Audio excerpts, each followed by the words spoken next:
കൂടെ പറയുന്നുണ്ട്. എന്താ നിങ്ങൾക്ക് പറയാൻ പറ്റുമോ? അത് നിങ്ങൾക്ക് പറയാൻ പറ്റും. അന്തസ്സുള്ള ചാനലാണെങ്കിൽ അത് മ്യൂട്ട് ചെയ്തേ കൊടുക്കുള്ളൂ.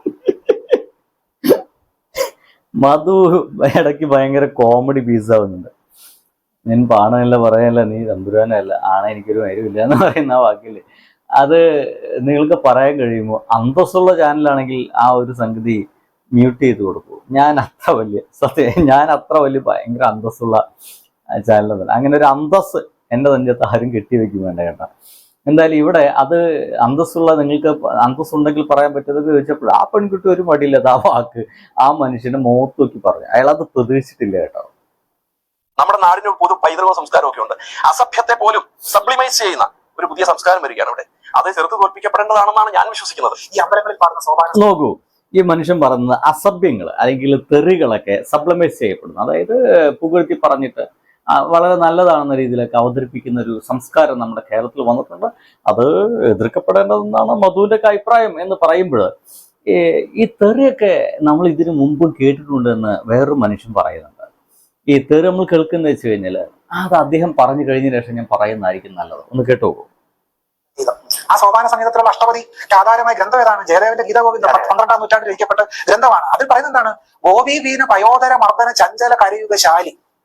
തൽക്കാലം ഞാൻ അതിന്റെ പരസ്യമായിട്ട് അർത്ഥത്തിലേക്ക് വരുന്നില്ല. അതിന്റെ അർത്ഥം പരിശോധിച്ചാൽ ഇത്രമാത്രം ഒരു അശ്ലീലത്തിന്റെ പരകോടിയാണ് ഗീതഗോവിന്ദം എന്ന് പറയുന്ന നിത്യചൈതന്യ. അദ്ദേഹം അതിനെ വ്യാഖ്യാനിക്കുന്നുണ്ട്. വ്യാഖ്യാനിക്കുമ്പോഴാണ് വ്യാഖ്യാനിക്കാൻ കഴിയാത്ത വിധം അതിന്റെ അർത്ഥങ്ങൾ പറഞ്ഞാൽ അത്രമാത്രം അശ്ലീലമാണ് എന്നാണ് നിത്യചൈതന്യ പറഞ്ഞിട്ടുള്ളത്. അതാണല്ലോ ഈ പറയുന്ന രാവിലെ വൈകിട്ടും ക്ഷേത്രത്തിന് മുമ്പിൽ പാട്ട് പാടിക്കൊണ്ടിരിക്കുന്നത്. മലയാളികൾ പ്രാർത്ഥിക്കുന്ന പ്രാർത്ഥനയുണ്ട്, കണ്ണനാ മുന്നിയെ കാണുമാറാകണം എന്നാണ് ആ പാട്ട്. അതിൽ പറയുന്നത് പാലാഴി മംഗളൻ കൊങ്ക ഉണരുന്ന കാർമുകിൽ വർണ്ണനെ കാണുമാറാകണം. എന്താ കൊങ്ക? ഞാൻ പറയുന്നില്ല, മലയാളി അത് സെർച്ച് ചെയ്യുക, ഗൂഗിളിൽ സെർച്ച് ചെയ്ത് അർത്ഥം കണ്ടെത്തുക, അല്ലെങ്കിൽ മലയാളം ഡിക്ഷണറി എടുത്ത് നോക്കുക. അത്രമാത്രം അശ്ലീലം. രംഭാതുല്യം തുടയുണയും തവ ജങ്കായുകളും മണിനൂപുരവും. കൃഷ്ണനെ പറ്റി പാടുന്ന നിന്റെ തുട രംഭയം പോലുള്ള തുടയാണ്. ഇതിന് പിന്നെ എന്താ പറയണ്ടത്? ഇത് പിന്നെ വലിയ മനോഹരമായ സംഗതിയാണ്.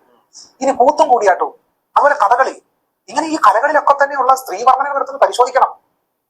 അതിലൊക്കെ പിന്നെ എന്താണ് പറയുന്നത്? സംസ്കൃത സാഹിത്യത്തിലെ പ്രധാനപ്പെട്ട ഗ്രന്ഥങ്ങളെല്ലാം അടിസ്ഥാനപരമായി സ്ത്രീകളെ ലൈംഗികോപകരണങ്ങളാക്കുകയും ലൈംഗികാപദാനങ്ങൾ വാഴ്ത്തുകയും ചെയ്യുന്ന പുസ്തകങ്ങളാണ്. സുഹൃത്തുക്കളെ, നമ്മുടെ വേടൻ തന്റെ പാട്ടിലൂടെ നീ പാണനല്ല പറയാനില്ല, ഞാൻ പാണനല്ല പറയാനില്ല, നീ തമ്പുരാനുമല്ല, ആണല്ലോ എനിക്കൊരു മരുവില്ല എന്ന് പറഞ്ഞ ആ ഒരു വാക്ക് ഒരു വലിയ പ്രശ്നമാണ്. സംസ്കാരത്തിന് വിരുദ്ധമായിട്ടുള്ള ഒന്നാണെന്നാണ് നമ്മുടെ മധു പറയാൻ ശ്രമിച്ചത്. അപ്പോഴാണ് നമ്മുടെ ഗീതഗോവിന്ദം എന്ന് പറയുന്ന ഒരു പുസ്തകത്തെ കുറിച്ചിട്ട് ഈ മനുഷ്യൻ ഇങ്ങനെ ഇരുന്ന് പറയുന്നത്.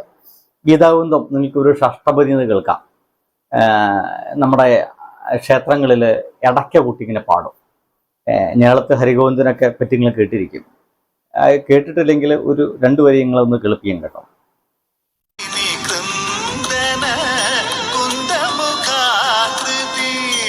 കേട്ടില്ലേ? ഇങ്ങനെ തുടങ്ങുന്നതാണ് ഈ ഹരിഗോവിന്ദം എന്ന് പറയുന്നത് കേട്ടോ. എന്തായാലും ആ ഒരു പാട്ടിൽ മുഴുവൻ സത്യം പറഞ്ഞു കഴിഞ്ഞാൽ ലൈംഗിക കേളിയെ കുറിച്ചിട്ടുള്ള വർണ്ണനയാണ്. അതാണ് സത്യം പറഞ്ഞു കഴിഞ്ഞാൽ ഈ അമ്പലങ്ങളിൽ രാവിലെ നമ്മൾ കേൾക്കുന്നത് എന്നർത്ഥം. സോ ഇവിടെ ഇദ്ദേഹം പറഞ്ഞു വെക്കുന്നത് അത്രയ്ക്ക് അസല് തെറി എന്നുള്ളതാണ്. ഇതിൽ ഇദ്ദേഹം പറഞ്ഞ വാക്കുകൾ സത്യം പറഞ്ഞാൽ എനിക്ക് സംസ്കൃതം അറിയാത്തതിന്റെ പ്രശ്നമുണ്ട്. അംഗകരികൾ ഇതാ കരാതൊക്കെ സാധനം പറയണ്ടല്ലോ. എൻ്റെ വീഡിയോ കേൾക്കുന്ന ആർക്കെങ്കിലും അതിൻ്റെ അർത്ഥം കൃത്യമായിട്ട് അറിയുന്നെങ്കിൽ ഒന്ന് എഴുതിയിരിക്കുന്നവർ ദയവ് ചെയ്ത് നിങ്ങളെ സംസ്കാരം, നിങ്ങളെ ജാതി, മതം അതൊന്നും ചിന്തിക്കണ്ട. അങ്ങനെയൊന്നും ഇല്ലെന്നേ. നിങ്ങൾക്ക് മറ്റുള്ളവർക്ക് മനസ്സിലാക്കാൻ വേണ്ടിയിട്ടുള്ള ഒരു ഇൻഫർമേഷൻ നിങ്ങൾ പകർന്നു തരുന്നു എന്ന് മാത്രം വിചാരിച്ചാൽ മതി. ഒന്ന് ഈ വീഡിയോയ്ക്ക് താഴെ അതൊന്ന് എഴുതി വെക്കാൻ ശ്രമിക്കണം. അപ്പം ഞാൻ പറയാൻ വെച്ച കാര്യം, വേടൻ തെറി പറയുന്നു, വേടൻ ഈ സംസ്കാരമില്ലാത്തവനാണ്, ഇന്ത്യൻ സംസ്കാരമില്ലാത്തവനാണ്. അങ്ങനെ പറയാനും പറ്റില്ല. ഭാരതീയ സംസ്കാരമില്ലാത്തവനാണ് വേടൻ എന്നൊക്കെ പറയുന്ന ഈ മധുവിന്റെ മുമ്പിലേക്കാണ് ഗീതഗോവിന്ദം എന്ന് പറയുന്ന നമ്മുടെ ക്ഷേത്രങ്ങളിലൊക്കെ ആലപിക്കുന്ന ആ പുസ്തകം എടുത്തിടുന്ന ഏത് ചങ്ങാതി. അപ്പൊ ആ ഗീതഗോവിന്ദം അസല് തെറിയാണ് അതിൽ പറയുന്നത്.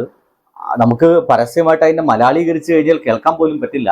അത് തർജ്ജമ ചെയ്ത ഒരു സന്യാസി പോലും പറഞ്ഞത് പച്ചത്തെറിയാണ് മുഴുവൻ എഴുതി വെച്ചിരിക്കുന്നത്, ഇതെങ്ങനെ തർജ്ജമ ചെയ്യും എന്നാണ്. അപ്പൊ രാവിലെ നമ്മളൊക്കെ പാടുകയും മറ്റൊക്കെ ചെയ്യുന്നൊരു പാട്ടിനെ കുറിച്ചൊക്കെ പറയുന്നുണ്ട്. അതിലടക്കം തെറി എന്നാ പറയുന്നത്. അത് ഏതാണ് ആ പാട്ട്? 1 മിനിറ്റ്. അതാണല്ലോ ഈ പറയുന്ന രാവിലെ വൈകിട്ടും ക്ഷേത്രത്തിന് മുമ്പിൽ പാട്ട് പാടിക്കൊണ്ടിരിക്കുന്നത്.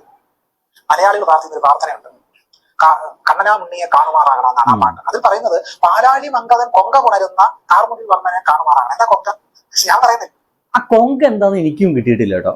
നിങ്ങൾക്ക് ആർക്കെങ്കിലും വല്ല ധാരണ ഉണ്ടെങ്കിൽ ഒന്ന് പറഞ്ഞു തരണേ. കൊങ്ക, പാലാഴി മർദ്ദന കൊങ്ക കാണണം. ഈശ്വര, ഇനിയിപ്പോ വല്ല ശരീരത്തിലെ വല്ല അവയവങ്ങളും മറ്റൊന്നും വലിയ പിടുത്തൊന്നുമില്ല. എന്തായാലും അറിയുമെങ്കിലും ഒന്ന് കമന്റ് ചെയ്യണം. കാരണം വേടന് സംസ്കാരമില്ല എന്ന് പറയുന്ന ഈ ആളുകളൊക്കെ ആരാധിക്കുന്ന, ആദരിക്കുന്ന, ആ ഒരു കേട്ടിട്ട് ആഹാ രാവിലെ തന്നെ ഭക്തിയിൽ അങ്ങനെ ആറാടിക്കുന്ന ആ പാട്ടിന്റെ അർത്ഥം അറിയുന്നവര് ഒന്ന് ഇതിന് താഴത്ത് എഴുതി വെക്കണം. വല്ല ഉത്തരം കൊടുക്കാൻ ഇങ്ങനെയൊക്കെ തന്നെ നമുക്ക് വഴിയുള്ളൂ. അതുകൊണ്ടാണ്. ബൈ.